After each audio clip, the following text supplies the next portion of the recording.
नमस्कार दोस्तों, आज की कहानी का शीर्षक है शेर का दिल।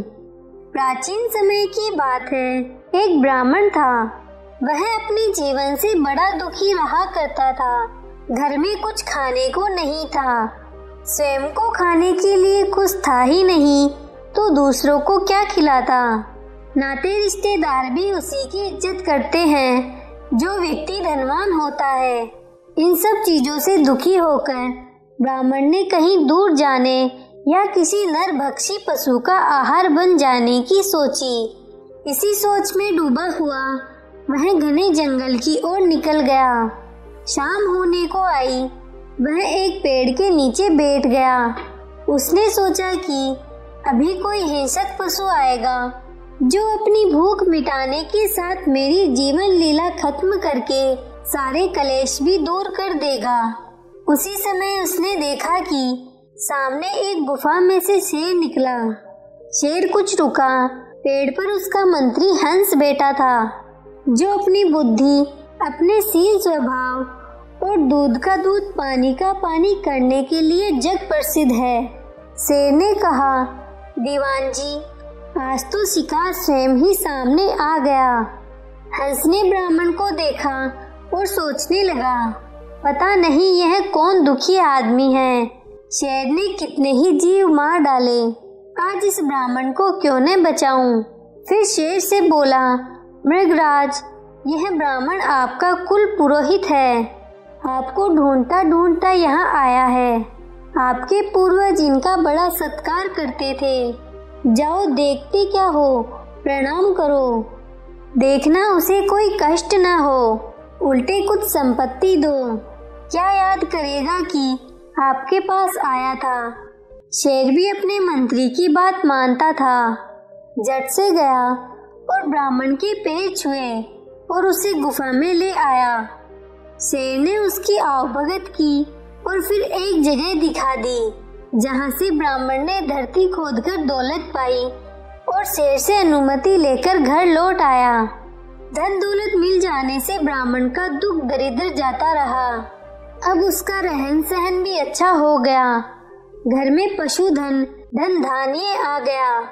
अब यह प्राय शेर के पास जाता और हर बार कुछ न कुछ ले आता। इस प्रकार वह काफी अमीर हो गया। एक दिन ब्राह्मण की स्त्री ने कहा, तुम रोज कहते हो कि हमारा नया यजमान बहुत अच्छा है, कभी उसे अपने घर तो बुलाते। इस महीने यजमान गुरु के घर का अन्न खाते हैं, तुम भी उसे निमंत्रण दो। बात ब्राह्मण को जच गई और वह शेर के पास गया और उसे खाने का न्योता दिया। शेर ने कहा, रहने दो, हम हुए जंगली जानवर, रात अंधेरे में ही आ सकते हैं, तुम्हें बड़ी असुविधा होगी। पर ब्राह्मण ने आग्रह किया और शेर ने उसके घर जाना स्वीकार कर लिया। एक दिन ब्राह्मण शेर को अपने साथ ले आया। उसने अपने इस विचित्र यजमान की बड़ी कदर की, पर नई नई संपत्ति पाकर ब्राह्मण की स्त्री को बड़ा गर्व हो गया था। उसने बहुत से पकवान बनाए थे। जब उसने शेर को देखा तो पहले डरी, फिर कुछ घबराई। उसे कुछ सूझा ही नहीं कि क्या करे। ब्राह्मण ने समझाया कि ये कुछ नहीं कहेगा, डरो मत, इसी की कृपा से हमारे दिन फिरे हैं। जब वे भोजन के लिए बैठे तो ब्राह्मणी ने अपनी नाक कपड़े से बंद कर ली। उसे शेर से बहुत दुर्गंध आ रही थी। जब खा चुके तो उसने कहा, अच्छा है तुम्हारा यजमान। मुंह से वह दुर्गंध आ रही थी कि मेरी नाक भी सड़ गई। शेर ने यह बात सुन ली और धीरे से जंगल को निकल गया। कुछ दिन बाद ब्राह्मण फिर शेर के पास गया तो देखा शेर के तेवर बदले हुए थे। शेर ने कहा, पुरोहित जी, ये लो खड्ग और मारो मेरे सिर पर। ब्राह्मण ने कहा, क्या बात है महाराज, आज आप कैसी बातें कर रहे हैं। शेर बोला, नहीं, आज तुम्हें खड्ग का वार करना ही पड़ेगा। ब्राह्मण ने कहा, नहीं, ये काम मुझसे नहीं होगा। शेर गरजा, देखता हूँ तुम कैसे नहीं करोगे। ब्राह्मण डर गया और उसने खड्ग उठाया, धीरे से शेर के सिर पर लगा दिया। धार तेज थी, कुछ खून बह निकला। ब्राह्मण हैरान हुआ, अपने घर लौट आया। कई दिन बीत गए, ब्राह्मण डर के मारे उधर न जाता। वह समझा कि शेर पागल हो गया है, पता नहीं अब उसका क्या हाल होगा, और अगर मैं गया भी तो न मालूम इस बार क्या कहे। उधर शेर के मंत्री हंस को किसी शिकारी ने मार डाला। शेर ने कौवे को नया मंत्री बनाया। कौवे ने अपनी मति के अनुसार शेर को सलाह दी और अपने ढंग पर उसे चलाया।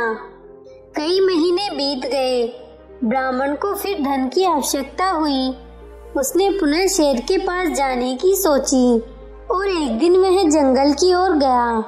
शेर की गुफा के बाहर पास के पेड़ पर कौवा बैठा था। उसने जोर से कांव कांव करना शुरू किया और इस प्रकार शेर को सूचित किया कि शीघ्रता करो, शिकार फंसा है। शेर ने बाहर आकर देखा, उसका अपना पुरोहित है। उसे हंसी आ गई। ऐसा ही एक दिन हंस ने भी उसके आने की सूचना दी थी। ब्राह्मण को शेर के पास बिना संकोच बैठे और बातें करते देख कौवे को बड़ा आश्चर्य हुआ। वह तो उसके मारे जाने की ताक में था। शेर ने ताड़ लिया और ब्राह्मण से कहा, देखो भला, मेरे सिर पर जो तुमने प्रहार किया था उसका क्या हाल है। ब्राह्मण ने देखा और कहा, महाराज, वह तो अब पूरी तरह भर गया है, अब ठीक है। शेर ने कहा, खड्ग का घाव ठीक हो गया, परंतु जो कुछ तुम्हारी पत्नी ने मेरा अपमान किया था उसका जख्म अभी भी हरा है, वह नहीं भरा। ब्राह्मण के तो जैसे पांव के नीचे की मिट्टी निकल गई। वह चुप हो गया। शेर ने कहा, डरो नहीं, असल में यह है, हंसा थे सो चल बसे, काग बने दीवान। जाओ ब्राह्मण घर अपने, शेर किसका यजमान। पता नहीं ये कौवा क्या पाप करा दे, अब तुम यहाँ मत आना। ब्राह्मण ने सोचा जान बची लाखों पाए। फिर उसे आवश्यकता हुई तो भी उसने मुंह उधर नहीं किया। आपको ये कहानी कैसी लगी नीचे कमेंट करके जरूर बताइएगा।